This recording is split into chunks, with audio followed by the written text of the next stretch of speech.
Before we begin, what time is it where you are, and where are you listening from tonight?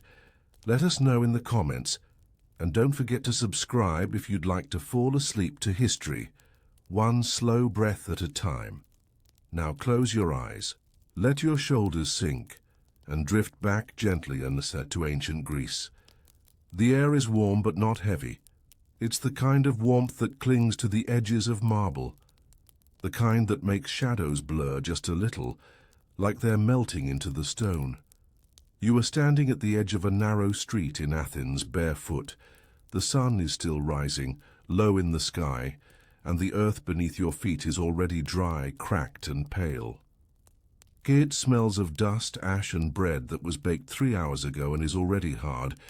There are no traffic sounds, no birds even, not here, only sandals scuffing, and water slapping against clay, and a distant man yelling something about olives.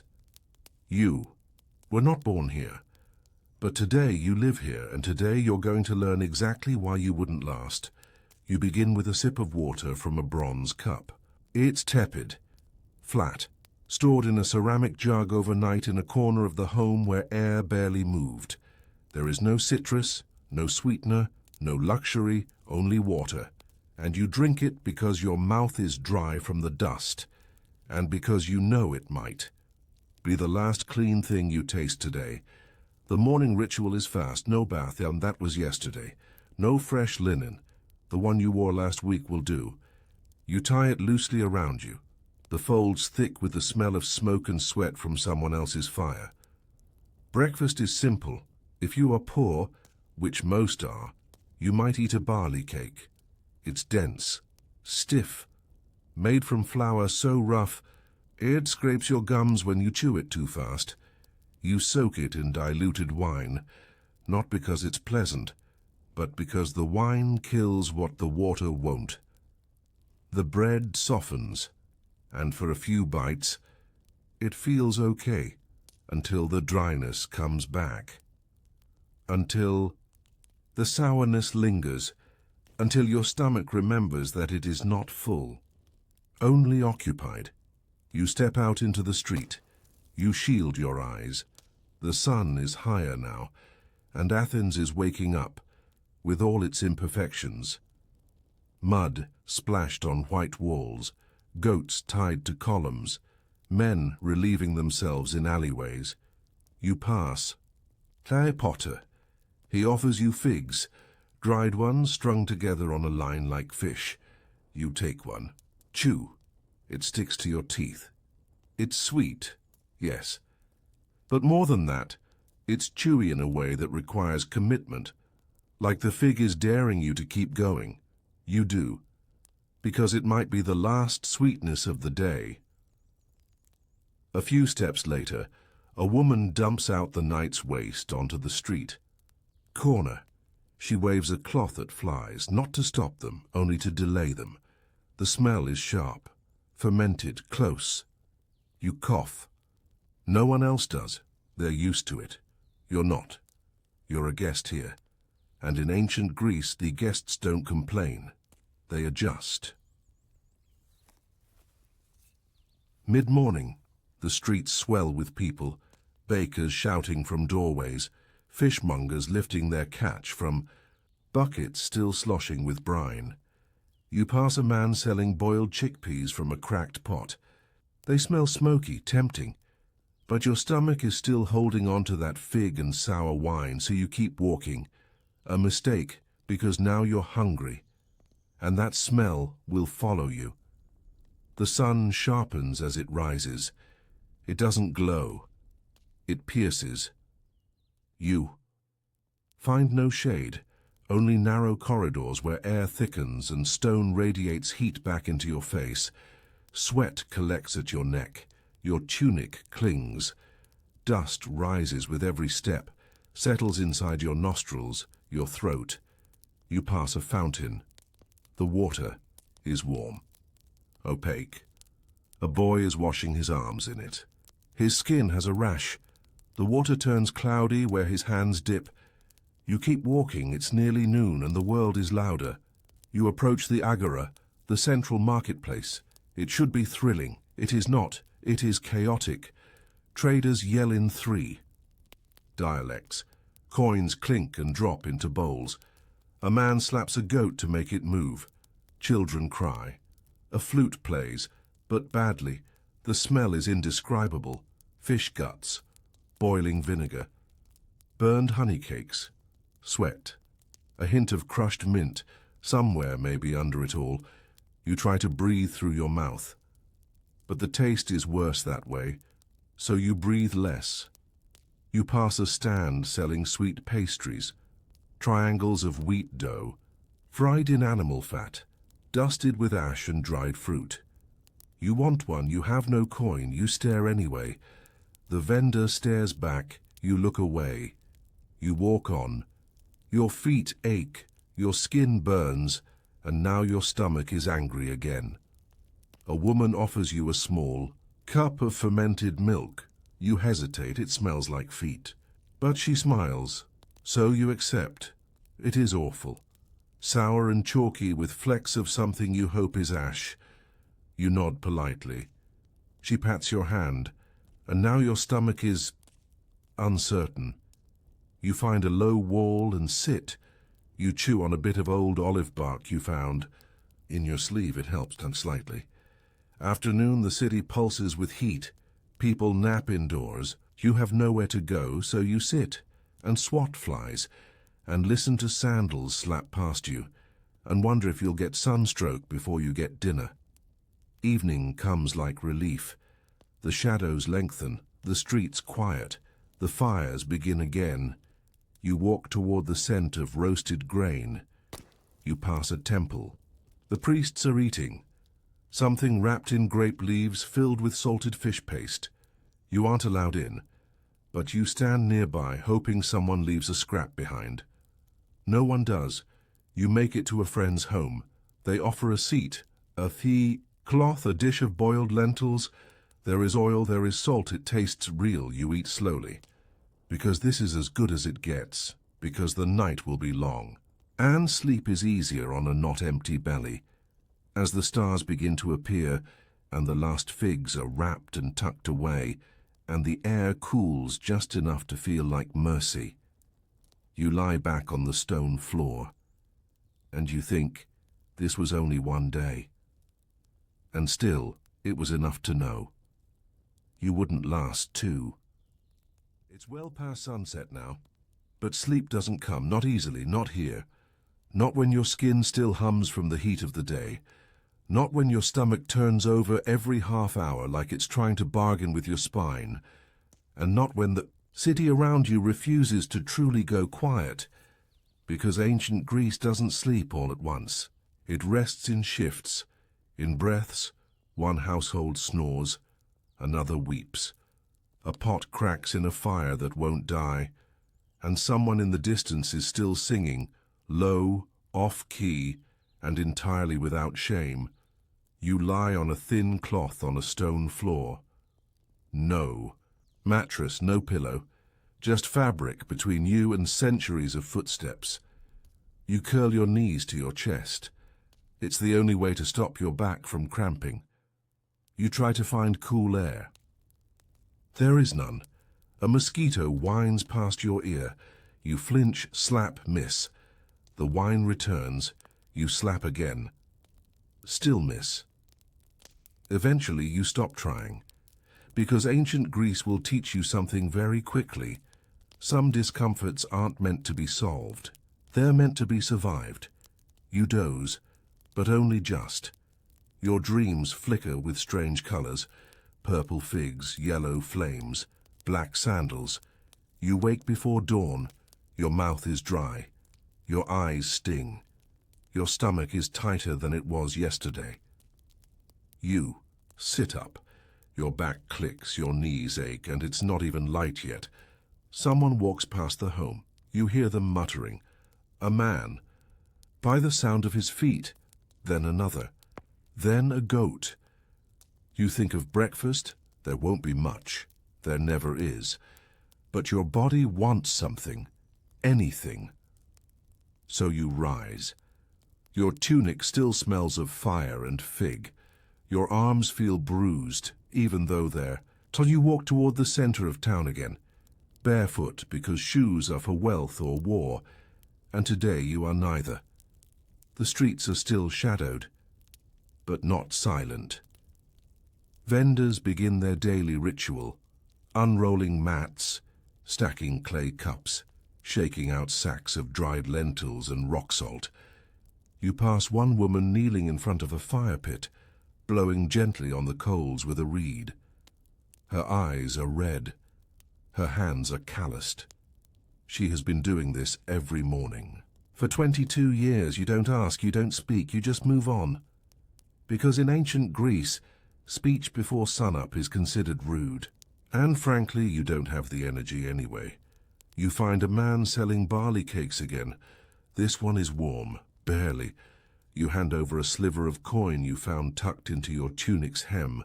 You don't even remember how it got there. He doesn't smile, just nods. Hands you the cake. It's heavier than you expect, thicker. The outside is crisp, but the inside is damp. It wasn't cooked all the way through. You eat it anyway, because that's what you do here. You chew until your jaw aches. Barley in ancient. Greece wasn't the soft, fluffy kind. It was ground in stone, stored in dust mixed with brackish water, and cooked over uneven flame. Every third bite tastes like ash, every fifth like salt. But once in a while, there's a sweetness. You don't know where it comes from, maybe the grain, maybe memory. You eat it all, and your stomach loosens, just a little, not satisfied, but no longer angry. The sun begins to rise behind the temple. Light spreads slow and white across the rooftops. You find a fountain and splash water onto your face. It's cold enough to sting. You inhale, exhale. Feel the weight of the air change. It's going to be hot again. Of course, it is. This is Greece. By mid-morning, the market pulses with new urgency. Fishermen drag their carts. The smell of drying squid clings to the breeze. A woman near the well unwraps a bundle of grape leaves. Inside, salted meat chopped and folded with vinegar. She eats slowly, sitting on a stone bench. You stand near her, too near, perhaps. Hoping she'll offer some, she doesn't. You move on, you turn a corner. There's a small boy crouched beside a wall, licking something sticky from his fingers. Honey, maybe, or crushed figs. Or old oil, you can't tell. He looks at you and narrows his eyes, then licks his palm defiantly, like a king defending his throne. You nod, impressed and jealous. You hear shouting, not anger, excitement. A food seller is tossing fried chickpeas into the air and catching them in his mouth. A crowd has gathered. He offers a handful to a passing soldier, who laughs and takes it. You wait for your turn. There isn't one. He packs up, moves on. You stay behind, the scent still dancing in your nose, and the day drags on. You try to rest near the steps of a shrine. The marble is hot, too hot, so you lie on. Your side, arm beneath your head, feet tucked under your robe. You close your eyes, not to sleep, just to forget. It works. For 5 minutes. Then a child trips over your legs. You jolt upright. They laugh, run off. You rub your shin, no blood, just the ache of bone against centuries-old stone. You rise, wander, seek food again. At a stall, a man is selling cakes, not sweet cakes, lentil ones, flat, greasy, spiced with cumin and coriander. You ask for one. He eyes your robe, then your hands, then your face. You don't pass whatever unspoken test he's using. He turns away. You don't argue. No one here argues over food. It is too scarce for pride. Eventually someone gives you a wedge of goat cheese. It's sharp, crumbly, almost foul. And yet, you eat it like a gift, because it is. It coats your mouth, sits heavily in your gut, but you are grateful, even as your stomach clenches, even as your throat burns, even as your lips dry. You eat every crumb. As evening creeps in, the city slows again. Fires are lit. Bread is warmed. Olives are soaked. You find a corner near the bakery. Someone passes you half a pomegranate. No words, just fruit in hand. You nod, they walk away. You crack it open.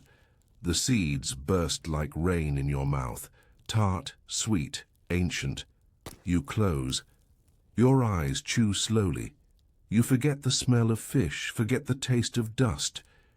You remember you are human and alive, and once more, night, the stars above, the stone beneath, the ache in your bones, and you whisper to yourself, I survived again.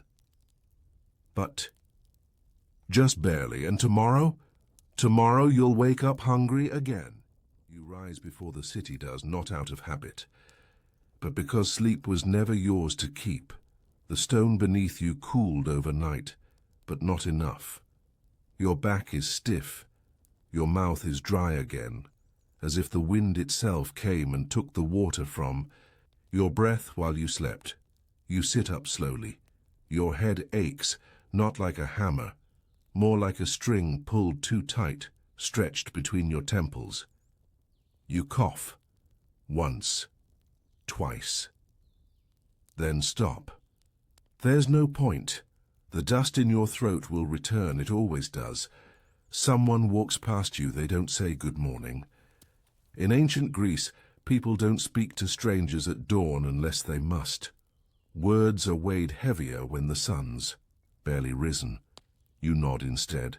They nod back. Maybe. Maybe not. It doesn't matter. You're not here for conversations. You're here for survival, and survival begins with finding something, anything, to eat. You head toward the eastern edge of the agora. The streets are narrower here, darker even in daylight. Smoke curls out of small hearths built into the backs of homes. There's a man crouched in front of a pan, heating oil in silence. He's frying leeks, or what's left of them, the white ends mostly, dipped in batter. And pressed flat against the pan, you stand at the edge of his stall. He doesn't speak. You don't move. Then, without looking at you, he tears one leek cake in half and hands it your way. No charge. No comment. You accept it. Hold it like treasure. It burns your fingers slightly, just enough to remind you it's real. You bite. It is oily, slightly sour, crisp around the edges and soft in the center. You chew slowly. The grease coats your tongue. The salt settles into your teeth, and for a moment everything stills. Then it's gone, and you are alone again, but full, if only briefly. Mid-morning comes, but it brings no gifts. The sun cuts sharp across the stones. You see a dog licking the remnants of spilled wine from a clay shard. You pass a stand selling roasted barley mixed with herbs. You reach for a pinch, just to taste. The vendor swats your hand away. You apologize without speaking, and move on. By noon, you're thirsty again. There's a public fountain nearby. People crowd around it with ceramic cups and hollowed gourds. You wait your turn. A woman dips a cloth into the water and wrings it out over her son's hair. He shrieks, then laughs. You stare into the water. It's cloudy today, the kind of cloudy that makes you hesitate. But you drink anyway because that's what people do here, because thirst always wins. You find a patch of shade near the stoa. Sit against the column. Let your body sag. There's nothing glamorous about ancient Greece when you're living at the edge of it.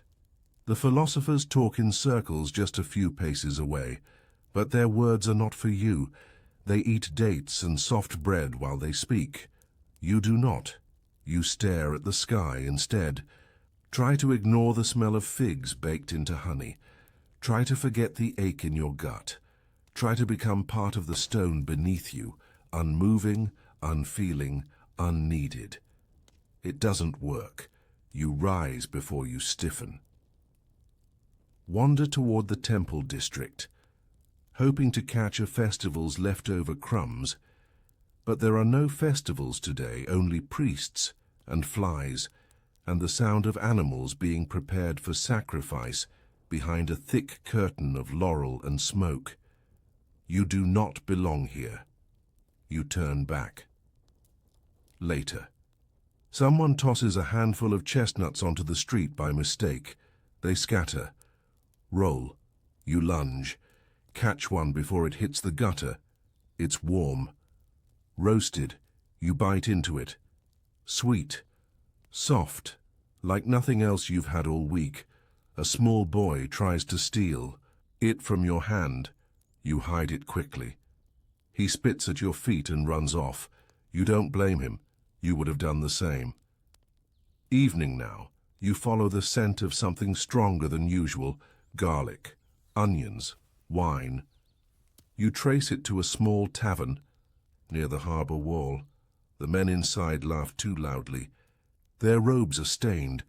Their hands slap the table with force. You linger outside. One of them sees you. He throws a piece of flatbread toward the door. It lands near your feet. You pick it up. It's old, torn, chewed on one side. You eat the other. It tea. Tastes like wood smoke and wine. You are grateful. And ashamed, but mostly grateful. You find a quiet corner beside a broken amphora. Sit down. The stars blink overhead. A breeze rolls in from the sea. It smells of fish and salt and wet stone. You chew on the last edge of bread, and you think again, this is not a life I was meant for. But it is a life that still lets you live. For now, tomorrow will come with more hunger, more salt, more heat, more silence. But for now, you lie back against the wall. Pull your robe over your eyes, and let the weight of your body melt into the stone. Because in ancient Greece, even survival feels sacred, and even the smallest meal tastes like memory. The fourth morning comes without warning. You don't wake, you surface. From somewhere beneath dreams that weren't yours, visions of figs too ripe, of voices chanting in dead languages, of stones that never cooled no matter how long the night. Dragged on. You blink slowly. The light is softer today. It teases the edge of the horizon in long, thin lines, like fingers brushing linen. But soft doesn't mean kind. The air smells different, not cleaner, just different. A change you can't. Name something in the wind, something in the soil, something in you. You stretch. The motion creaks. Your spine clicks twice. Your legs resist. But you stand, because in ancient Greece, stillness is not a right. It's a privilege. And today, you have none. You walk in silence, not by choice, but because there is nothing left to say, even to yourself. Your voice feels distant now, like it belongs to someone you once knew but haven't seen in years. It's too early for vendors, too early for soldiers, too early for the sea to begin its endless shouting, but not too early for hunger. It gnaws now, not sharply, but constantly, a soft rasp inside your ribs, a reminder that yesterday's luck was just that. Luck, and today will ask for more from you. Then you pass a fig tree leaning over a boundary wall. It is not fruiting. The leaves hang dry. The trunk is split near the base. Still you reach up. Fingers graze bark, then fall. Nothing, not even the ghost of sweetness. You move on. Further up the slope, you find a girl sweeping sand from the steps of a bathhouse. She's no older than 12. Barefoot, her hair tied back with rough twine, she hums a song with no tune. You pause. She pauses. You nod.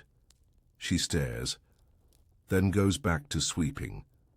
No words, no offers, not today. By midday you find the olive press. It's idle now. A mule dozes beside. It, flies covering its eyes. You lean on the stone wall and stare at the leftover pulp.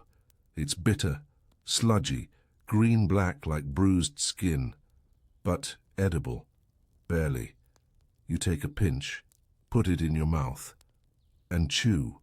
It is foul, but it is something, and your body welcomes it with the desperation of someone who has stopped pretending food needs to taste good. A man sees you, says nothing, but spits near your feet. You don't flinch. Spit isn't the worst thing that's landed near your feet this week. Later, a woman offers you boiled greens in a broken bowl. She doesn't smile, just holds it out. You accept with both hands, bowing slightly, the way the priests do when receiving grain. It tastes of water, of earth, of survival. You drink the broth, feel it run down your throat like heat, feel your stomach react with a jolt, surprised to be comforted. You try not to cry. You fail, but only a little. Afternoon brings a haze. The sun doesn't shine today.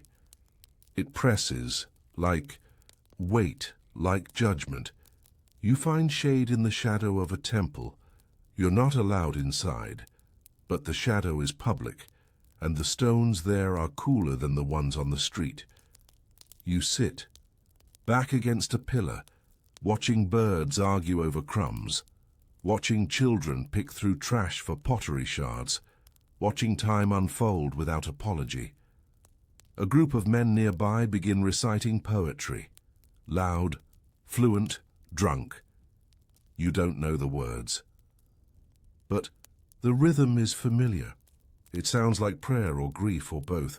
One of them stumbles, laughs, tosses a peach pit into the gutter. You retrieve it. Suck on it. Taste the ghost of sweetness. Feel your teeth scrape the edge of something long since eaten.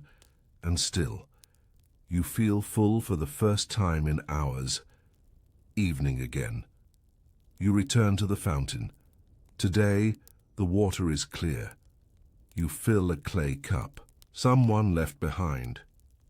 Sip slowly.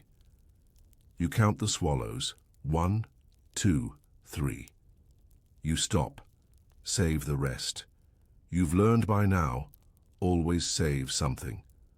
Night descends like a veil, not sudden, but definite. The streets cool. The air shifts. People begin to vanish behind cloth doors and clay walls.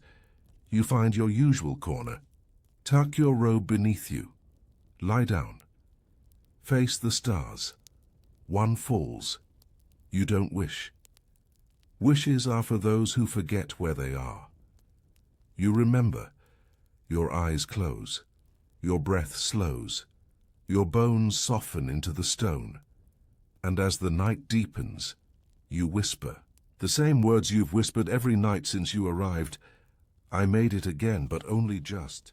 The 5th day begins. Not with light, but with sound. A cartwheel creaking. A dog barking somewhere uphill. A baby crying low and thick, its voice still hoarse from sleep.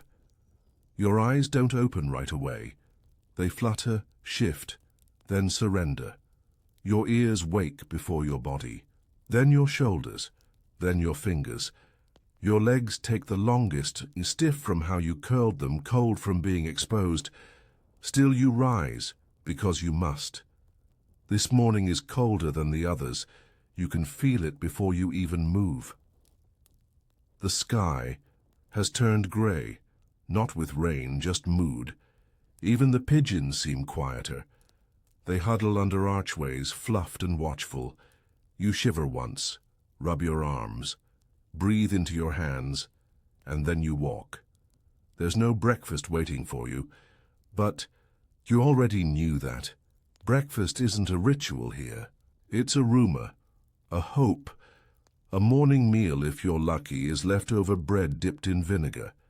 If you're very lucky, the vinegar has a hint of herbs in it, You are not very lucky. You pass a woman pounding dried lentils with a flat stone. She hums while she works. Her hands are wrapped in cloth. The pestle has worn away the skin too many times. You linger, not too close, but close enough that she sees you. She doesn't offer any. But she doesn't shoo you either. That's a kind of kindness in this world. You watch for a while, then move on. There's a smell drifting up the road. Not good, not bad, just thick, smoke, animal grease, and the faint bitterness of boiled cabbage. You follow it. It leads to a stall with two men leaning over a clay griddle. One of them fans the flames. The other flips something over with a flat shard of pottery. You can't tell what it is. It's too dark, too misshapen. A lump of chickpea flour, or barley mash with onions? You stand nearby, trying not to look hungry. But you fail because you are hungry, and your body no longer knows how to pretend. The man with the pottery shard notices. He grunts, tears off a piece of whatever he's cooking, tosses it onto a scrap of linen, slides it across the ground toward you. You blink, then nod, you pick it up. It's hot, heavy, greasy. You bite in, it's burnt, and still raw in the middle. The flavors are mud and garlic and something sharp, maybe spoiled oil. But you chew, swallow, and feel the warmth spread from your chest outward. You've eaten worse, you've eaten less. You nod again, and keep walking. Midday drags behind you like a tired animal. The sun pushes through the clouds now, not sharp, but dull. You walk past the temple steps. A man is drawing something in charcoal on a wall. A horse, or a ship, or a god. You can't tell. The lines are too soft, the curves too broken. But he draws with care, as if the wall is parchment, as if the world is watching. He ignores you, which is perfect. You don't want to be known today. A young boy offers you a handful of crushed olives. You accept. They're bitter, but not rotten. You pop one into your mouth, pit and all, crack it slowly between your teeth. It makes your jaw ache, but you keep going. He offers another handful, then runs off laughing. You don't know why, but it doesn't matter. You pocket the rest, small green-black marbles of salt and oil and survival. Later you see a man holding a basket of small fried pastries, round, brown, steam rising from their cracks. Your stomach clenches. You ask how much. He eyes you, then gestures to your sandals. They are worn, frayed at the edge, cracked in the sole. He shakes his head. No trade today. You nod. Walk on and forget the pastries as best you can. You spend the afternoon sitting near the kiln yard. The workers don't mind. They're too busy, shaping, firing, moving. You watch their hands more than their faces, hands that know how to make something permanent from dust. You envy them. Even their burns seem noble. A girl hands you a bowl of boiled grain near dusk. She doesn't speak, just pushes it into your hands and walks off. It's warm, sticky, the kind that clumps between your teeth. You eat it slowly, lick the inside of the bowl when you're done, then set it carefully on the ground, not because it's valuable, but because it feels like it is. The stars come out early tonight. The clouds clear faster than you expected. You find a place near the bathhouse wall to lie down. The stones are warm still, holding the day's heat. Your ribs rise and fall, slowly, evenly. You stretch one arm over your eyes and let the other rest on your chest, and you listen to wind, to footsteps, to a cat slinking along the rooftop, mewling at nothing. You whisper again. One more day, one more bite, one more breath, and then you sleep. It's not the sun that wakes you this time, it's footsteps, quick, sharp, barefoot. You hear them before you see them, pattering across broken cobblestones like rain, light but urgent, human but wild. You sit up slowly. A boy runs past. He doesn't look at you.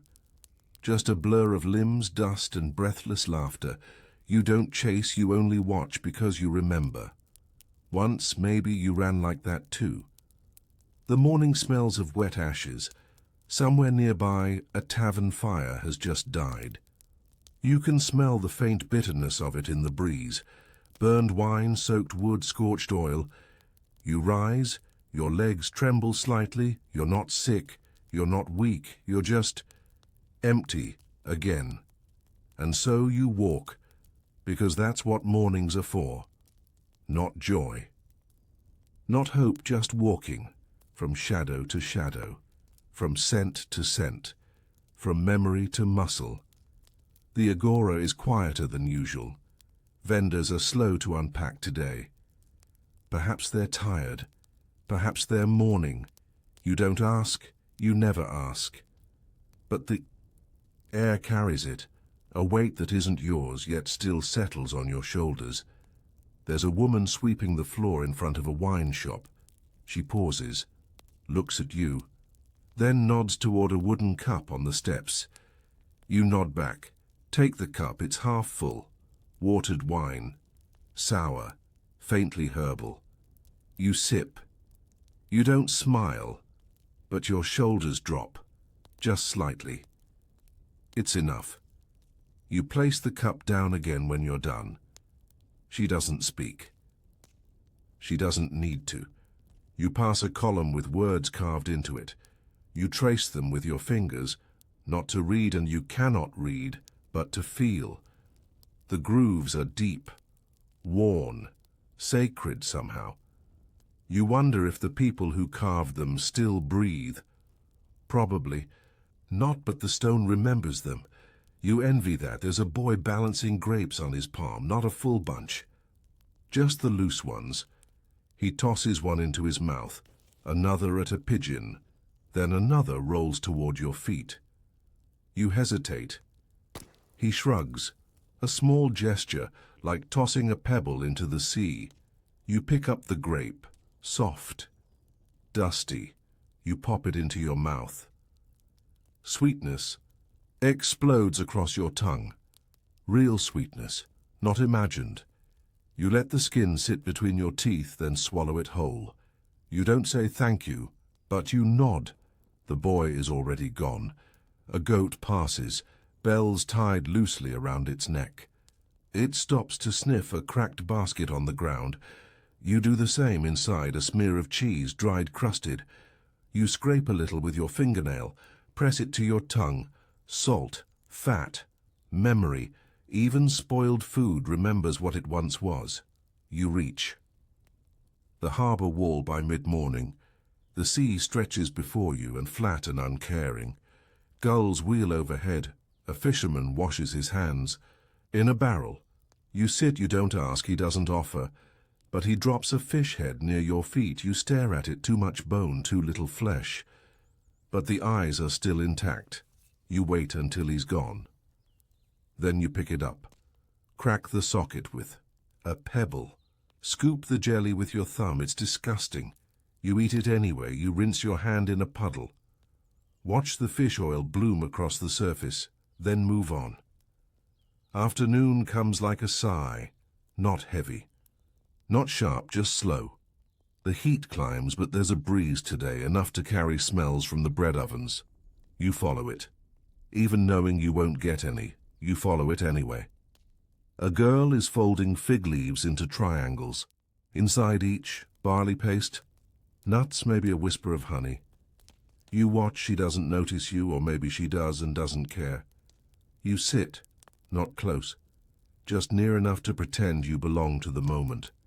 She stacks the parcels. One falls. You wait. She doesn't reach for it. You do. Your fingers move like leaves themselves, soft, quiet. You take it. Place it in your mouth, chew slowly. Sweet, earthy. A breath of luxury inside a life that no longer expects it. You thank no one, because thanks would break the spell. You just sit and let the shadow of the oven stretch over your feet. Evening now. Man plays a reed pipe by the public fountain. It's not music, not exactly, but it carries. You sit near him, not to listen, but to feel. The notes drip down your shoulders like warm water. He doesn't ask for coin. He doesn't look up. Maybe he's playing for the sky, maybe for the gods, maybe just for himself. You watch his fingers, worn, steady. Then you close your eyes and let the music hold you. Later you find a broken amphora by the temple wall. You curl beside it. The clay is warm, the ground is dry, your stomach is quiet. Not full, not empty, just still. You pull your robe over your chest, tuck your knees, exhale, and once again whisper the same words into the deepening dark. One more day, survived. You dream again, but not of food, not of comfort. You dream of silence, of walking through a market where no one speaks, where coins never clink, where every vendor moves their mouth, but no sound comes out. You reach for a fig. It melts in your hand. You open your mouth, dust pours out, and still, Saha, no one notices. You wake before the end, because the cold is stronger than the dream. The sky is pale grey when you sit up. Morning has come again, like it always does, uninvited, unapologetic. The sigh. Wind is dry today. Your hair sticks to your neck. You blink slowly, letting the day take shape piece by piece. First, the amphora beside you, cracked but strong. Then, the cobbles beneath your body, damp with dew. Then, your stomach, not growling, but aching gently, a hollow warmth. Like a pot long since emptied, you stand, you always stand, even when your knees argue. You walk to the fountain. By now the pattern is carved into your bones. Down 2 alleys, past the bent olive tree, right where the stones are darker. Then wait in line. Always a line. Always silent. You drink without looking around. Let the water wash your tongue. Then wipe. Your lips on your wrist. One swallow more and then you're done. You leave the cup behind for the next silent soul. You turn toward the harbor again. It calls you lately. The water, the wind. The men who move without speaking, dragging nets and crates like ghosts. You aren't one of them, but they don't push you away. Maybe they think you're a helper, or a thief, or just another shadow. You sit on a crate. Watch the fish come in, some too small, some already dead, some flopping like they still believe in escape.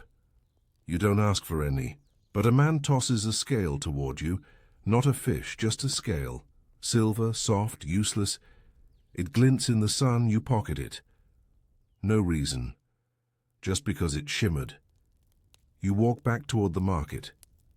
There's a woman frying dough today. You can smell it. 2 streets away. Wheat, salt, oil. You move slower as if you're not interested, but your mouth says otherwise. It waters without asking. She sees you, nods once, tears off a corner of fried dough, holds it out. No words, no bargain, just a gesture. You take it, hot, greasy, soft inside. You chew slowly, the outside crunches. The inside melts. You let your eyes close. Let the moment stretch just a little longer than it should. Then you nod. She nods back, and you keep moving. You end up near the old gymnasium. You can hear boys training, their voices sharp with youth, their bodies still learning weight and speed. A teacher shouts. A stick cracks against a post. Someone laughs. You sit on the low wall outside. You're not allowed in. But the sun hits here, warm and forgiving. You close your eyes again, not to sleep, just to rest, just to forget the day, for a moment, has already begun. Later you find a thread of cheese stuck to the side of a cart, melted, dried, hardened. You scrape it with your nail, place it on your tongue. It tastes like smoke and salt and yesterday. You savor it longer than it deserves. By midday you begin to wander. Nothing urgent, just steps, just routine. Through alleys where laundry hangs, past cracked shrines smeared with oil and old petals, around beggars who look like your reflection. You don't speak to them, they don't speak to you. What would you say? Me too. You hear a flute in the distance. The notes stumble. A child must be learning.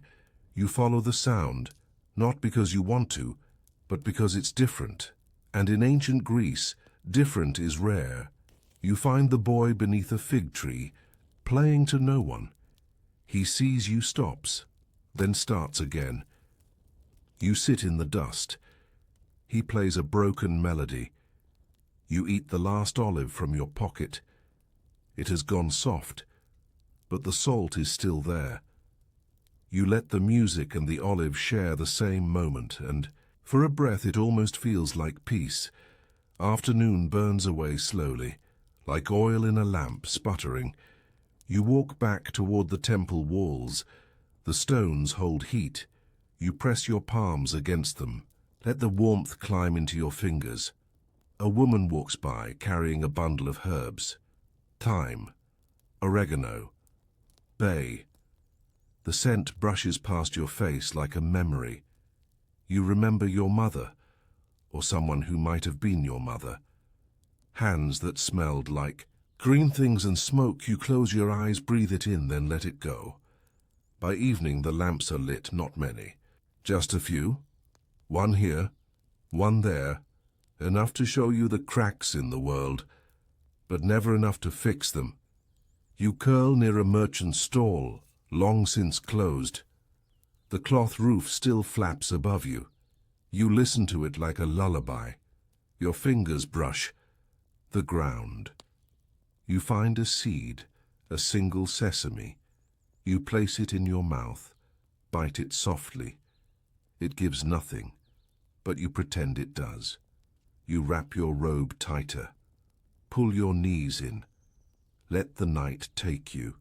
And once more, as always, whisper your vow. One more day, one more night I remain. The moon does not rise loudly. It does not shout its way into the sky. It comes as the Greeks say it always has, slow, round, watching. It paints the marble walls in silver. It slides gently across the rooftops. And then it just stays. You are already asleep when it climbs its highest point, but you do not sleep deeply. You drift between warmth and ache, between dream and memory. Your toes twitch once, your fingers curl. A dog howls somewhere in the distance. When you wake, it is not light but silence that greets you, the kind of silence that comes before markets wake, before bakers shout, before people argue over fish and coins and spoiled onions. You blink into the dim grayness of dawn. Your robe is damp again. Your spine is stiff from the stone beneath you, but you are still here, and that's enough. The stall you slept beside is still closed, but someone has left a broken fig near its leg. You don't question it. You crouch, pick it up, half squashed, half whole. You lick the pulp from the inside like a child would. It's sweet, richer than anything you've tasted in days. Your teeth catch on a seed. You chew it slowly. It cracks, then disappears. You walk toward the edge of the market again. The fires are only just being lit. The pots only just beginning to boil. The air smells faintly of smoke and oil and tired ambition. You see a woman kneading dough in a shallow basin. Her elbows are dusty with flour. She presses each handful like it's a promise. You don't approach, you only watch. But she glances up. Then, without breaking rhythm, she pinches a thumb-sized ball of dough, flicks it toward the wall, and lets it fall. You understand the message. You wait, and when no one is looking, you collect the little piece not yet cooked, but you eat it anyway. Gummy, raw, but wheat, and salt, and care. The wind today is dry. It moves through the olive trees like an old woman brushing her fingers across harp strings, not playing, just touching. You head toward the hill, not for any reason, just to rise. To lift your body above the city for a moment. The climb is slow, your legs argue, your feet find old grooves in the stone steps. When you reach the top, you sit beside a crumbling wall. Breathe, below you, 100 rooftops. Red clay, pale dust. Tiny figures setting out baskets, shouting names, waving flies away. You don't feel apart from them, but you don't feel among them either. You are something else today. A watcher, a vessel, a quiet thing in a loud world. Someone climbs the hill after you. You turn. A boy, younger than you, carrying a wooden tray with crushed dates and almond crumbs stuck to its corners. He looks at you, then down at the tray. He shrugs. You nod. He sits. Together you eat the crumbs. You scoop them with your fingertips, press them into your tongue. They taste like yesterday's sweetness. Stale, yes, but still sacred. He says nothing. You say nothing. It is the best conversation you've had in days. He leaves. You stay. The sun begins to climb now. The wind eases off. The smell of pine rises from the earth. You scratch at your ankle. A bite. Maybe a flea. Maybe just time reminding you it exists. You don't mind. You close your eyes just for a moment. Let your body become stone again. Later you pass a shrine with fresh offerings. Grapes, cheese, a flat cake, pressed with someone's fingerprint. You don't steal, but you kneel just for a second. The gods are not always watching, but sometimes they are listening. You whisper nothing. You offer nothing. You only stay long enough for your breath to fall in rhythm with the world. Then you rise and keep walking. A man passes you carrying hot meat on a skewer. The smell is wild. Char, cumin, blood. You don't beg, but your eyes follow the trail of his scent until it's gone, and then you find the place it came from, Murray. Boy with smoke-stained cheeks is fanning coals. The meat is gone, but the juices remain in a cracked bowl beside him. You wait until he turns, then dip 2 fingers in the fat. Press them to your lips. Salt. Fire. The ghost of a goat. You lick them. Dry soon and feel brave again. By late day the agora is roaring. Vendors cry out. Children chase chickens. A thief runs and someone swears. You do not enter. You circle it like a shadow. Touch baskets. Taste air. Catch the breath of cumin and vinegar in passing. You do not buy, you do not steal. You simply gather scents like stories and carry them on your skin. You find a broken cup behind a pottery stall. You keep it. It holds nothing, but your fingers need something round today, something smooth, something that once was full. You press it against your cheek, cool, honest. By twilight, your feet ache again. The day has been kind, but kindness still wears you down. You return to your sleeping place. Same stall, same wall, but this time a surprise, a piece of melon, small, wet, bright. You do not ask where it came from, you just sit beside it, hold it, smell it, then eat it with both hands. Juice runs down your chin. You do not wipe it, you let it dry. A sticky reminder that today was different, just a little. You lie down, the stones are not soft, but they know your name by now. The sky deepens, Orion rises. You count 3 stars, then 4. Then forget the rest. Your breath slows. And just before sleep, you whisper again. I was here, I remain, I eat, I sleep, I begin again. The air is heavier tonight. Not colder, not darker, just heavier. As if the wind itself has sat down beside you, placing its tired weight on your chest. You sleep in pieces. 10 breaths here, a turn of the body, then 20 breaths there. You hear footsteps, then silence, then a dog coughing in the distance. Your dreams don't form, they remain half-thought, strangers without faces, rooms without doors, food you almost eat.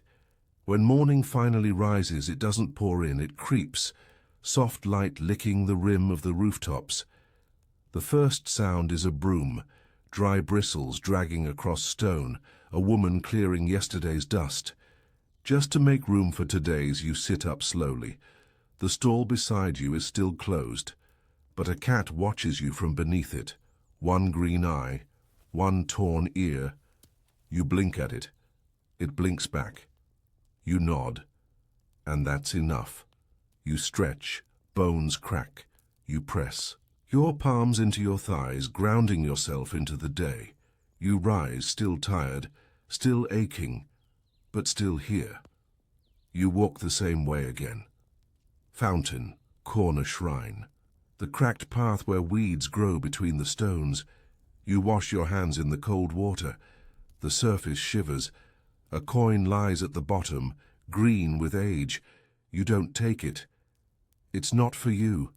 It belongs to some long-forgotten prayer. You cup. Water in your palm. Drink.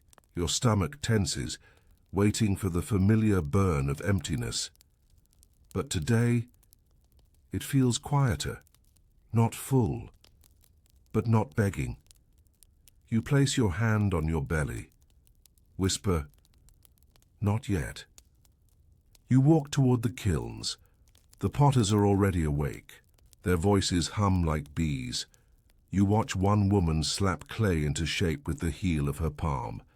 Each thump a heartbeat, each curve a memory of something whole. You don't speak to her, but you crouch nearby, eyes on her fingers. She ignores you. That's good. Being ignored is safer than being noticed.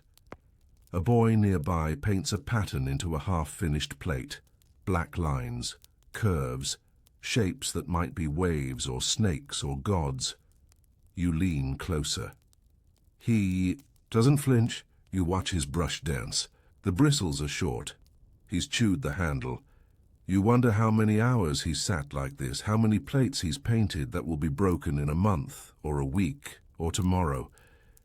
You say nothing, but your breath matches the rhythm of his strokes. That's enough. You wander again. Every step feels familiar, but every step feels like it costs something now. Your ankles ache. Your soles feel thin, like paper held too close to flame.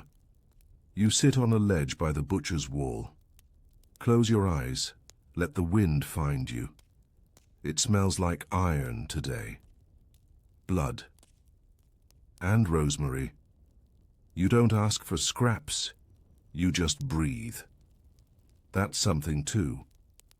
A girl walks by eating dried apple slices from a small pouch.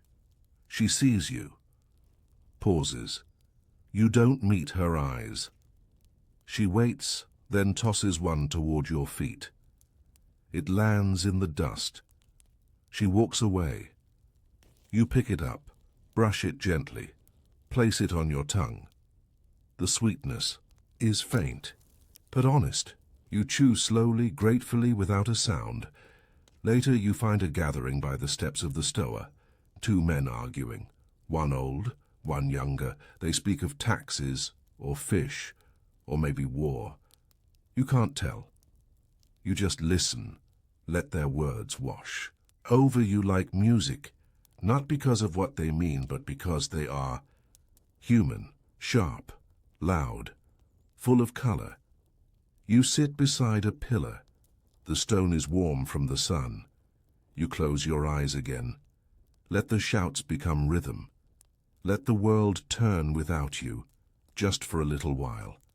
By midday, you drift toward the docks again. Wind tastes like salt today, thicker. More serious, ships groan. Ropes creak. Men shout. A child runs past with a heel of bread. She drops a crumb. You follow it with your eyes, then your fingers. It's small, dry, but it feels like treasure. You eat it, and for a breath, you remember what softness used to taste. Like you rest by a stack of netting. It smells of fish, old fish, dead fish. But it's warm, and sometimes warmth matters more than dignity. You press your back into the coils. Close your eyes. The sound of the sea laps at your bones, like an old friend whispering nonsense just to help you fall asleep. You wake later, sweating. The sun is sharper now, and your skin is too thin to shield you. You move. Slowly, toward shade, toward water, toward anything that isn't heat. A young man is selling wine diluted with river water. He slaps a cup into your hand, doesn't wait for coin. You drink. It's bitter, but it fills your mouth. It fills something else too, a space inside your chest that forgot what being full felt like. You drain the cup, hand it back. He nods. You nod. Then you leave. The day fades again. The sky softens. Voices quiet. The stones begin to release their heat. The cat from the morning follows you, keeps its distance, but walks when you walk, pauses when you pause. You like that, the companionship without obligation. You find a wall, one you haven't seen before. It's painted badly.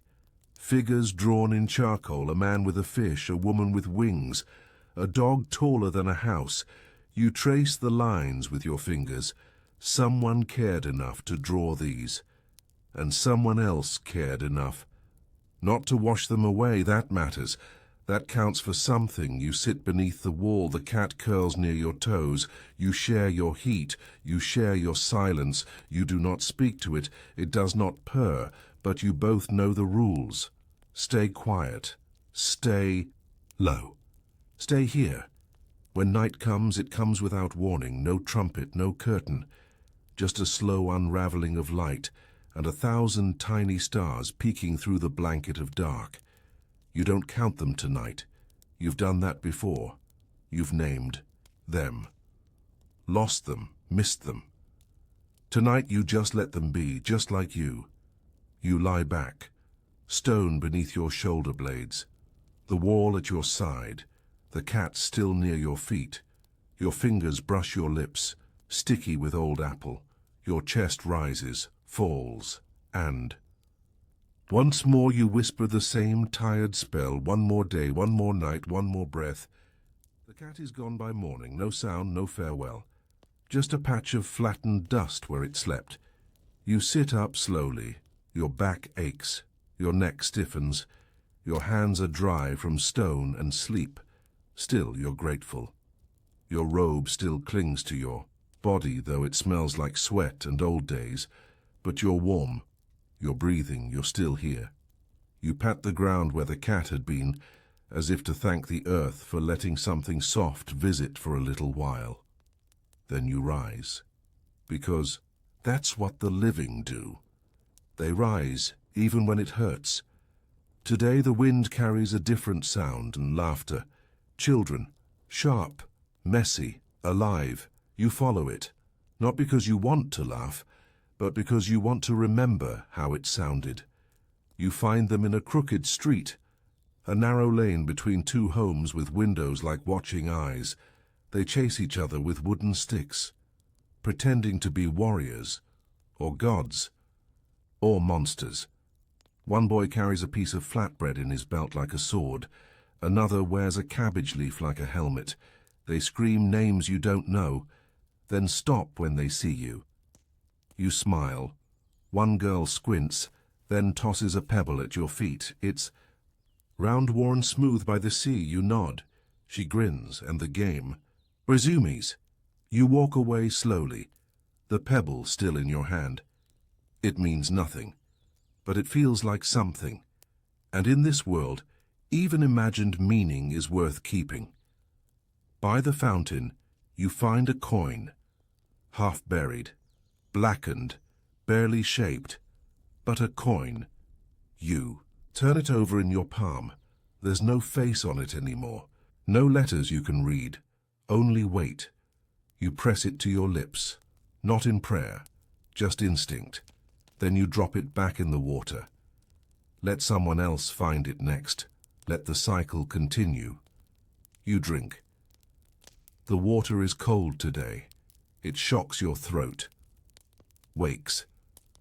Something deep inside you that had started to dim. You wipe your lips and exhale, then wander again like dust caught in a lazy breeze. You pass a baker's stall, still closed, but the smell of rising bread slips through the cracks. You press your hand to the wood. It's warm. You imagine the loaf inside, round, golden, splitting at the top. You don't knock. You don't wait. You just stay for a breath. Let the scent feed your memory of fullness, then walk on. At the edge of the agora, a man is crushing herbs with a flat stone, his fingers stained green. He hums under his breath, a song older than the walls around you. You crouch nearby, watch the motion, press, twist, grind again, again, again. He glances at you, tears off a corner of cloth, scoops some of the paste into it, ties it closed. He tosses it, you catch it, you nod. He doesn't smile, but he hums louder. You unwrap it later, smell it. Basil, garlic, oil. You lick the cloth. The salt stings your tongue. But it's the best thing. You've tasted in days. You keep it tied, press it to your chest. A small pouch of flavor and survival. You rest in the shadow of a pillar.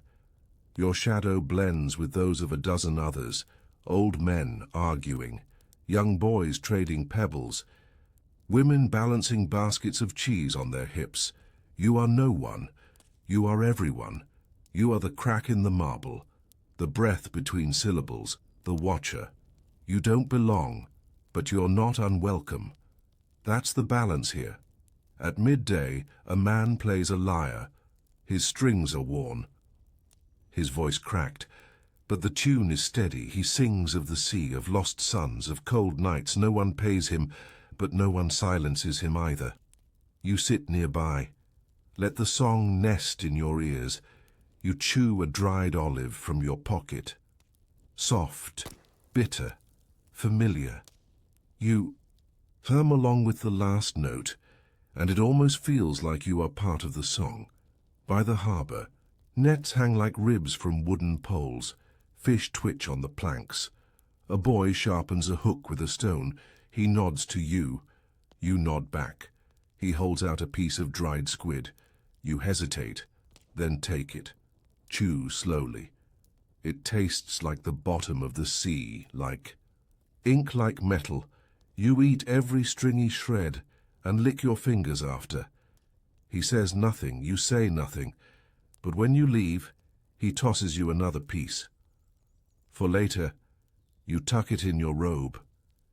In the afternoon heat, the city slows, shadows lengthen, voices lower. The marble feels soft underfoot. You lie beneath a fig tree near the edge of a garden. The leaves chatter. A bird sings something lazy. You press the squid pouch to your lips. You do not eat it. Not yet. You wait. Let the smell keep you company. Later, you find a piece of charcoal, still warm, still sharp. You kneel by a wall and draw a line, then a circle. Then a figure with a round belly and large hands. You don't know who it is. Maybe it's you. Maybe it's who you used to be. Maybe it's no one. You leave it there, unfinished. Someone else can add to it tomorrow. You eat the squid when the sun kisses the rooftops, one string at a time, tearing it gently with your teeth. You close your eyes. Let your mind travel to mountains, to soft beds, to figs dripping with honey, and for a moment your tongue forgets the salt and metal and remembers sweetness. You walk slowly as night falls, back to your stone wall, your sleeping place. No cat tonight, no crumb, just you and the breathless quiet of another day survived. You lie down, tuck the herb pouch under your head, close your eyes and whisper once more, I endure, I remain, let the stars fall, I will still be here. Morning again, but not just any morning. This one arrives slower, like it's tired too, the kind of tired that seeps into bone, the kind that has no sharp edges, just the dull, deep ache of continuation. You blink. Once, twice. The sky above is pale, not blue, not grey, just faded, like an old linen tunic washed too many times. Your hands feel swollen, your shoulders slope heavier. Even your breath seems to rise with effort. You sit up anyway, because that's what you do. You survive. You rise. Even when your joints complain and your spine sounds like old papyrus cracking open, the place beside you where the cat once slept is empty again. A leaf has drifted into its shape. You don't move it. It can have the spot. You press your palms into the ground, steadying your thoughts like they might scatter without weight. There is no plan, there never is. You walk, because the body must move, even if the soul drags behind. The market feels quieter today, as if the whole city is holding its breath. Maybe it's a festival day. Or maybe it's just too hot. The air feels thick, like soup without flavor. You pass the usual stalls. Most are shuttered, some half opened, like the eyes of someone pretending not to wake. You press your ear to a wooden slat. Inside, someone is chewing. You can hear the soft crush of bread against teeth. You close your eyes for just a moment and pretend it's you. Then you move on. At the base of a dry fountain, you find a child building something with pebbles. A house, a wall, a city. She looks up, at you. Her eyes are rimmed with dust. She offers you a flat stone. You crouch. Take it. Place it next to her wall. She nods. That's it. That's the conversation. You sit there longer than you should, just watching her create something small and useless. But isn't everything useless if you stare at it long enough? Even the Parthenon is just big rocks pretending to be important. You wonder if gods feel the same way about humans, just complicated pebbles stacked together. You don't ask. You know better. By midday, your stomach coils in on itself again. The kind of hunger. That feels ancient, like it doesn't belong to you. Like it's older than language. You walk past a man frying something in shallow oil. He swats at flies with one hand and flips dough with the other. You watch him. He watches you. Then, without speaking, he tosses a corner of fried dough toward E. The edge of the stool, not to you, just one toward. You wait longer. Then, when no one's watching, you lean down, pick it up. It's not warm, but it's not cold either. You bite. The outer shell crunches. Inside, it's sticky with fig paste. Your mouth waters before your teeth even close. You chew slowly, trying to trick your body into thinking it's a feast. Your eyes sting. You blink it away. But the salt isn't from food this time. Later you walk by the old temple steps. The same priest sits there, feeding pigeons from his palm. You've never heard him speak. You've never seen him beg. He just sits. Today, he offers you a raisin. Just one. From a tiny cloth bundle in his lap. You take it, place it on your tongue. The sweetness explodes like a memory you didn't know you had. For a moment, your knees go weak. You sit beside him. Neither of you speaks. You watch a feather drift. You watch a beetle crawl. You watch a leaf decide not to fall. Then you nod, stand, and walk away. That was your prayer for today. The streets hum quietly, a low, endless murmur of sandals on stone, of voices bartering in half-hearted tones. A girl passes with her arms full of broken pottery. She drops a shard. You pick it up, the curve of a bowl. The ghost of a painted fish still clings to the inside.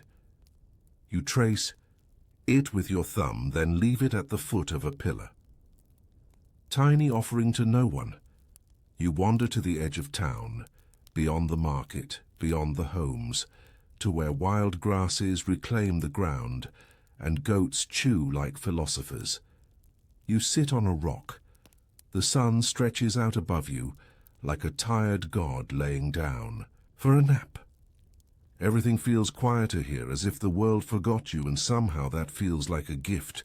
You close your eyes, let your mind drift, not to dreams, just to the place behind your eyelids where things don't hurt so loudly. When you wake, a boy is watching you. His tunic is too large. He holds a bruised plum. You don't speak. He doesn't either. He rolls the fruit towards you with his foot, then walks away. You pick it up, sniff it, bite. The skin is tough, but inside, syrup. Sunlight trapped in flesh. You finish it in 3 bites, then lick the juice from your wrist. You want to cry, but not from sadness, just because something tasted like the world wasn't cruel for 5 seconds. By evening, you're walking with a slight limp. Your heel feels torn. You don't check it. What would you do if it were? You just press your foot into the earth harder. Tell it you're not done yet, even if it wants you to be. Back near your stone wall, there's a new figure, a young man, face down, breathing, just barely. You don't speak. You sit nearby. Let him sleep. You press your back to the wall. Pull your knees in. You offer him nothing, because you have nothing. But your presence is not nothing. Sometimes being near is the best you can give. The stars arrive. Soft, shy, pale. You recognize the same ones from last night and the night before. You don't name them anymore, you just watch. And as your body begins to sink into the stone and your breath becomes a rhythm with the air, you whisper again, quieter now. I don't shine, but I remain, like dust, like breath, like time. By the time your eyes open again, the sky has already forgotten the stars. The stranger is gone. Only a handprint remains, a smudge on the wall beside where he slept. You study it. Long fingers, a wide palm. He was real, or real enough. You roll your neck slowly. The stiffness hums behind your eyes like a tired drum.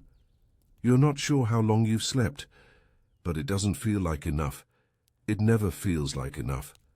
You press your thumb to the faded handprint, not to pray, not to remember, just to feel something warm where something warm used to be.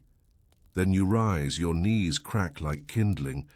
Your robe feels tighter today, or maybe your body just shrank again. Either way, you pull the cloth tighter and begin to walk, always walk. The streets are still half asleep. Only the fishmongers stir early. You smell them before you see them. Salt, scales, the sour wetness of too many dead things in too little sun. You nod at the one who sometimes tosses bones to stray dogs. He doesn't look up, but he drops something behind the stall. You wait a moment, then crouch, a piece of grilled anchovy skin. You don't say thank you, but your eyes soften as you eat it. The oil slicks your tongue like a blessing. It's gone in seconds, but the memory lingers. That's enough. You turn toward the alleys where Olives are soaked in clay jars. The smell of vinegar slices through the morning like a clean blade. A woman crouches over one of the pots, her hands black with brine. You watch her twist the pit from a fruit with one practiced motion. You wonder how many thousands of olives she's touched in her life, how many voices she's ignored while she worked. She looks up. Then, without expression, rolls one toward you on the ground. It gathers dust, you pick it up. Eat it without wiping it clean. The bitterness fills your chest. You nod. She does not nod back. But that's fine. This world is built on gestures that go unanswered. Later, you wander. Into the shade of the old marble colonnade. Children are scratching tic-tac-toe shapes into the dust with twigs. A pair of girls argue over who is the owl and who is the lion. You sit a few feet away. They glance at you but keep playing. One of them chews on a sliver of honeycomb. You can smell it from here. Thick, sweet, golden. She breaks off a smaller piece, barely the size of a fingernail, and tosses it behind. It lands by your knee. You pick it up, chew it, savor it until it becomes nothing but wax. You keep the wax in your cheek, not ready to let go. You trace your steps back to the fountain again. You've come here every day since you forgot how many days it's been. The water is lower than before. Someone's taken the coins, but the silence is the same. You dip your fingers in, wash your wrists, then your neck. The chill stings. It reminds you you're still wrapped in flesh, that you're not a ghost yet. Not quite. Midday comes with heat, the kind that presses against your temples and makes your joints feel like melting wax. You tuck into the shadow of a clay kiln, not for comfort, just to disappear for a little while. The potter nearby doesn't seem to care. He doesn't speak, but offers you a half-broken bowl, its edges sharp, its curve uneven. You run your fingers around its rim. He shrugs, then tosses you. A sliver of dried fig. It sticks to your teeth. You press your tongue against it for minutes after, milking every fragment of sugar. He smirks once, then turns back to his work. You leave the bowl beside you when you rise. Maybe it will hold the dust of tomorrow. You see a boy chasing a crow with a stick. The crow hops, taunts, dodges, then it flies. The boy laughs, breathless. He sees you watching, then runs off. A feather lies in the street where the bird leapt away. You pick it up, press it behind your ear. You have no mirror, but you smile anyway. As evening creeps in, you find yourself beside the merchant wall again, where painted figures tell half-stories in faded charcoal, someone added to the drawing. Now the woman with wings cradles a basket of grapes. Someone drew tears under her eyes too. You add a sun above her head. Single circle. You smudge it with your thumb, just enough. Let it glow like something half-remembered. You return to the garden wall as the sky melts into amber. No figs today. But a man plucks mint from the corner bush and chews it. You copy him. The leaves crack. The bitterness wakes your gums. You breathe deeper now, not because it helps, but because it gives your lungs something to do besides sigh. Tonight, there's a dog at your wall, not the cat. Not the stranger, just a slow-moving dog with one cloudy eye and ribs like harp strings. It doesn't growl, it doesn't beg. It just watches you settle into your spot, then curls 2 arms lengths away. You share nothing, but you belong to the same. Silence. That matters. As the stars return, you press your hand against your chest, feel the slow beat of survival. You look up, name nothing, wish nothing. You just breathe. One more breath, one more quiet ache. One more hour closer to the end of the day. You turn your head slightly. The dog is watching you still. You blink, it blinks, and once again that's enough. You wake before the sun rises. The sky hasn't changed colors yet. It's still that deep charcoal blue, not quite night, not quite morning. You don't know what to call it, but you've seen it enough times now to feel like it knows you. The dog is gone. No sound, no bark, no trail. Only a faint indentation in the dirt where its bones rested beside yours. You stretch slowly, the kind of stretch that doesn't loosen muscles, just reminds you they're still there.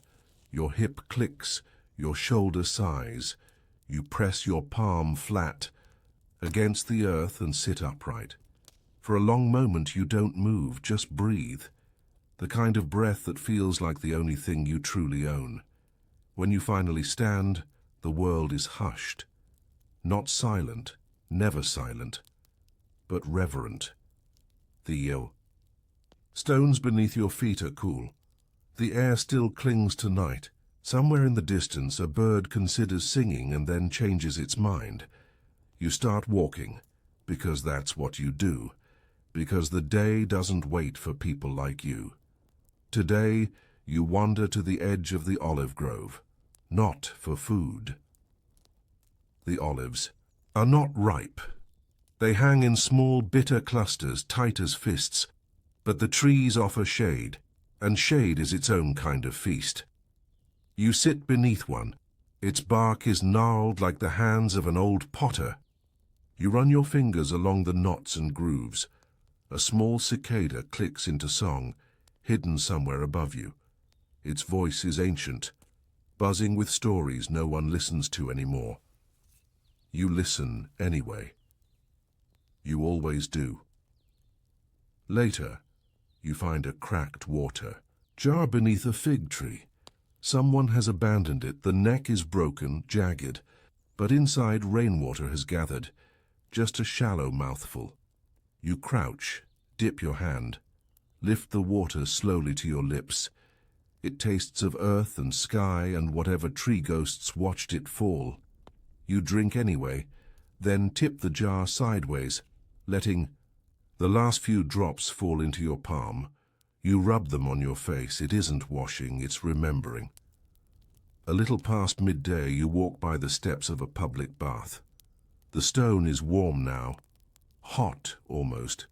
You don't go in. You couldn't pay the fee even if they let you, but you stand in the steam drifting from the open archway. It smells of oils and old skin, of time and sweat and salt and sun. You close your eyes and let the vapor cling to you. Someone exits with damp hair and a reed towel over their shoulder. They glance at you, then toss a slice of lemon onto the ground. You don't hesitate. You bend. Pick it up, bite. The sour floods your tongue, wakes the back of your throat. Your jaw aches with it. You suck the rind dry, then smile, the first one today. You carry the rind in your hand for hours after, as if it's proof. Proof you were noticed, that someone saw you, even if they looked away. In the mid-afternoon lull, you rest near the carpenter's stall. He's asleep with a chisel in his hand, still warm from work. You don't touch anything, but you watch the wood shavings curl like tiny scrolls on the ground. One of them lands near your foot. You pick it up, roll it between your fingers. It smells like cedar and sun and quiet labor. You place it behind your ear like a flower. Why not? You're still human, even if no one says so. When you pass the poet's corner in the agora, there's a young woman reciting verses to no one in particular. Her voice is soft, more like a murmur than a performance. She speaks of rivers and wounds, and how the moon drinks them both. You pause, you close your eyes. You let the words wash over you like water you didn't ask for, but desperately need. She sees you, holds out her hand. Palm open, you give her nothing, but nod. She smiles anyway, not out of kindness, just recognition, then turns away. You walk on with her words stitched behind your ribs. As evening begins to lean forward, you climb a low hill overlooking the rooftops. You find a flat stone and sit. From here the city breathes in waves, soft curls of smoke from chimneys. 1,000 sounds folded into one. Footsteps, chatter, the clink of bronze, the sharp giggle of children who haven't yet learned the taste of silence. You stay until the wind changes.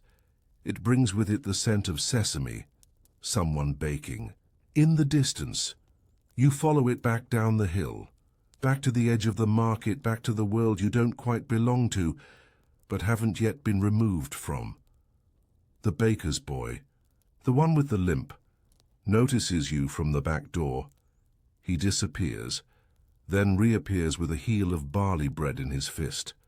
It's darker than usual, burnt at the edges. He shrugs as he holds it out. You take it like a relic. You don't eat it. Right away, you sit nearby, break it apart slowly. Crumbs in your lap. Soft, chewy center. Your teeth ache, but you don't care. This is a meal. Maybe the only one today. You eat until your fingers are sticky with ash and crust, then lick each one clean, then lean back and stare at the cloudless sky until your eyes blur. You return to your sleeping wall. After the final bell from the temple rings, no dog tonight, no cat, no stranger. Just a small curl of parchment someone left behind, torn and weathered. You unfold it. A single word is scribbled there. You can't read it, but you whisper it anyway. Like a spell. Like a goodbye. Like the name of someone you almost loved once but can't quite remember now. You fold the paper, place it beneath your head, and close your eyes. You don't pray, you don't wish. You just breathe, slowly, quietly, like someone practicing how to leave without being noticed. You wake to the sound of sweeping, a straw broom scratching at the stone just beyond your wall. You blink slowly. The sky hasn't fully brightened yet, just the faintest hint of color creeping in from behind the rooftops. Pale lavender, dusty gold. It's the hour before anything truly begins, the pause before the world decides which face it will wear today. You sit up. There's dew on your arm. Your tunic is damp. Your knees ache before you even try to move them. You shift your weight. A soft crunch. The scrap of parchment you slept on is now folded around a small, rounded pebble. Someone must have left it there during the night. You hold it in your hand, it's warm. Or maybe your skin is just cold enough to make anything else feel alive. You pocket it. No words today, only the rhythm of feet and bristles. The woman sweeping doesn't look at you, she just works back and forth. Back and forth. Every so often she spits into the dust like it offended her. You watch her for a while, then stand and begin walking, because stillness is only allowed if you can afford it, and you cannot. You pass the fig tree again. One of its branches has snapped. The fruit lies bruised on the ground, too soft, too sweet. You crouch, pick one up, brush off the ants. You eat it slowly. Juice drips down your wrist. It tastes like sunlight dying in a wooden bowl. You wipe your mouth with the edge of your sleeve and keep walking.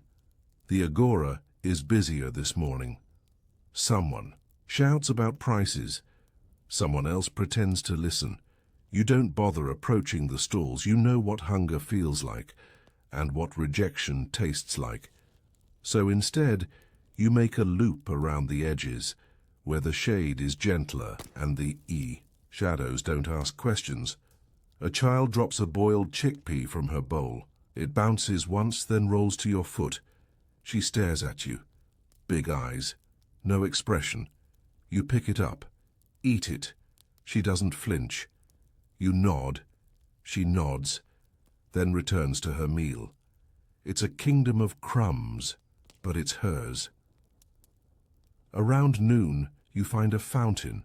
that actually sings, water trickling from a carved lion's mouth. You cup your hands. Drink deeply.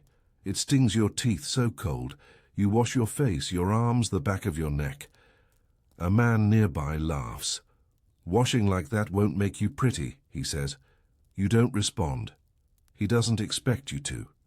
But he tosses you half. A date wrapped in a fig leaf. You eat it without ceremony. He lights a pipe and leans back against the stone. Watching pigeons pick through breadcrumbs. You leave without a word. Down a quieter alley you find a woman crushing herbs with a stone mortar. The scent hits you first. Sharp basil, lemon balm, and maybe mint. She hums while she works.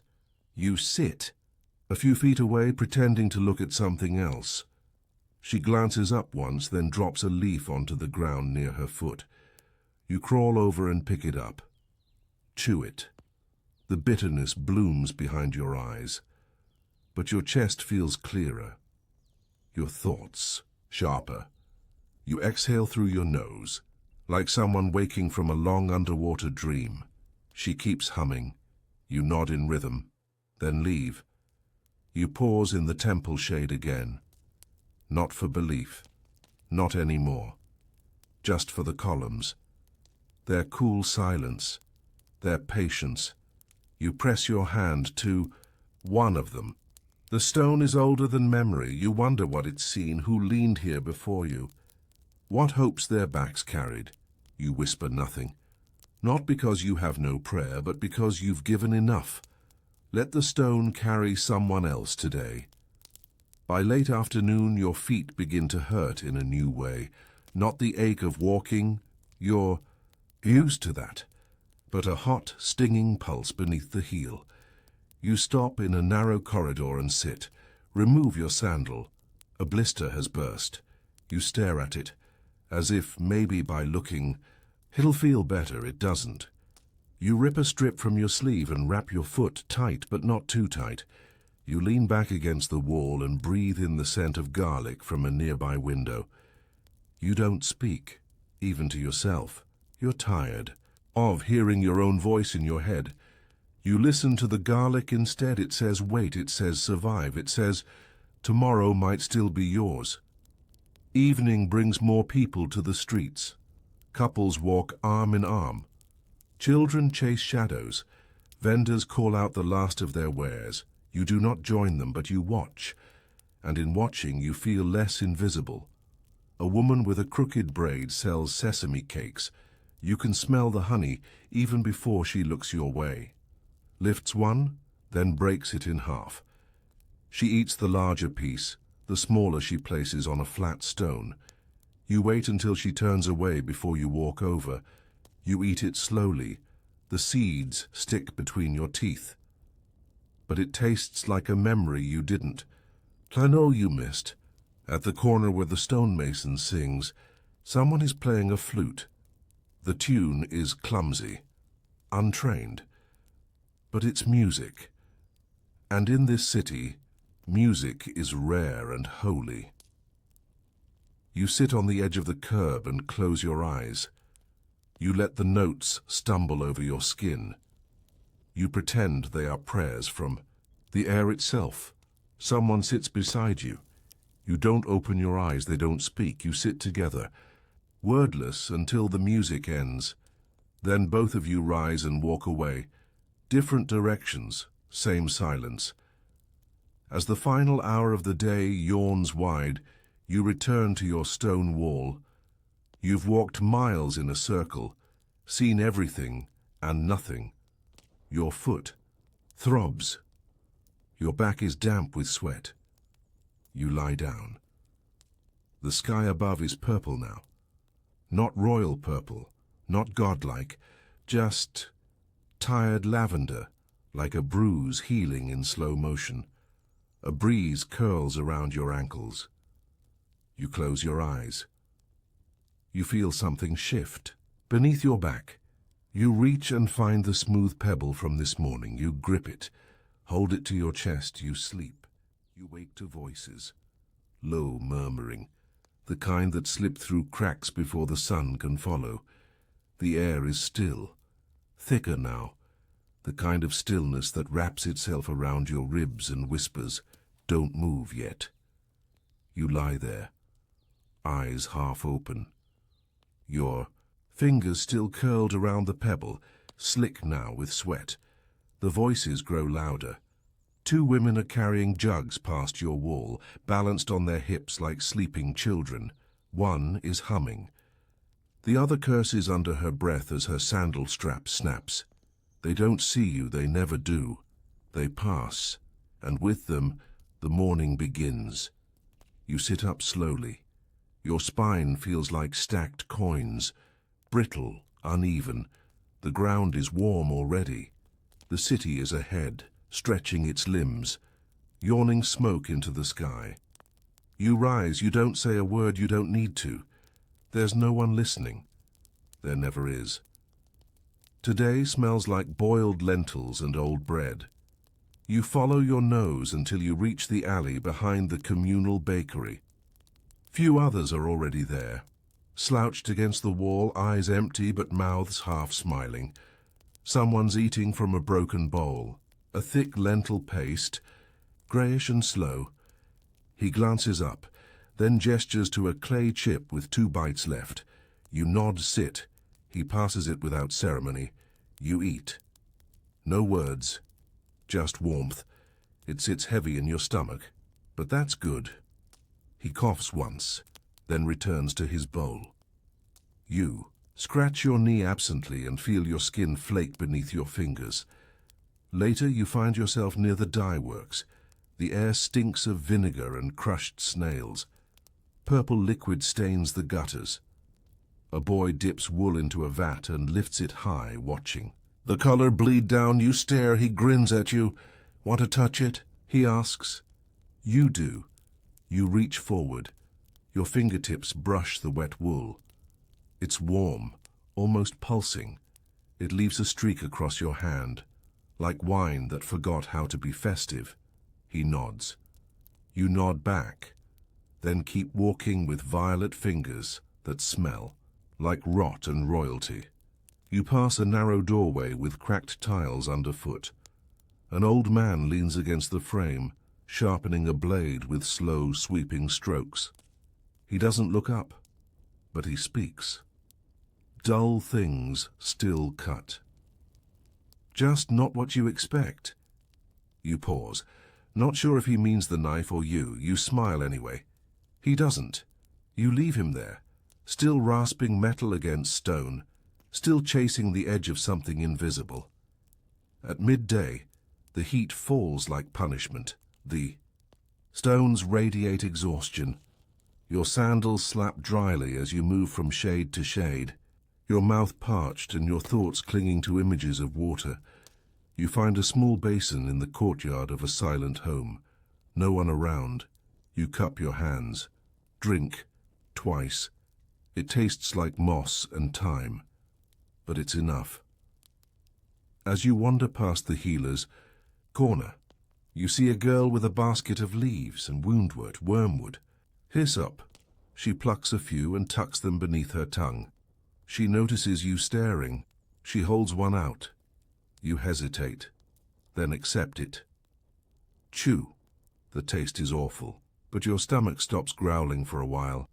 She offers no explanation, just walks away. You keep the bitter in your teeth like a secret. In the afternoon hush, you sit beneath a statue of some forgotten hero. The nose has been worn down by centuries of wind and fingers. There's a fig nearby, split open by heat, bees dancing lazily over it. You shoo them away gently, pick up the fruit. It's overripe, bursting.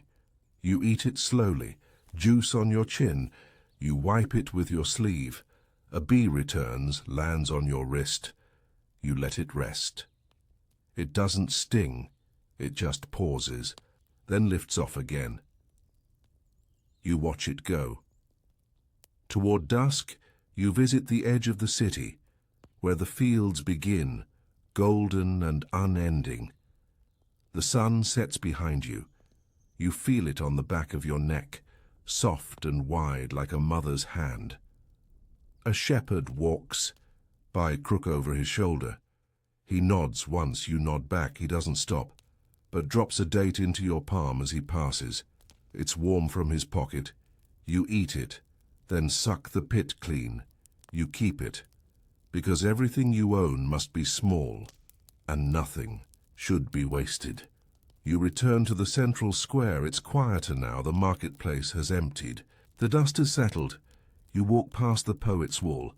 Someone's added new lines. You can't read them, but you trace the shapes with your finger. They feel like something that once mattered. That still does, if only to the stone. A woman nearby plays a reed pipe. The sound is thin but beautiful. It stumbles on certain notes, like a child running. You sit on a low step and close your eyes, let it wash over you. It doesn't heal, but it hushes the ache inside your ribs. That's something. When she finishes, you open your eyes. She's already gone. You never saw her face. Only. The music remains. Night folds in, soft and certain. The stars come back, not to guide, just to witness. You walk the same path you've walked every night. Back to your wall, back to your pebble, back to your silence.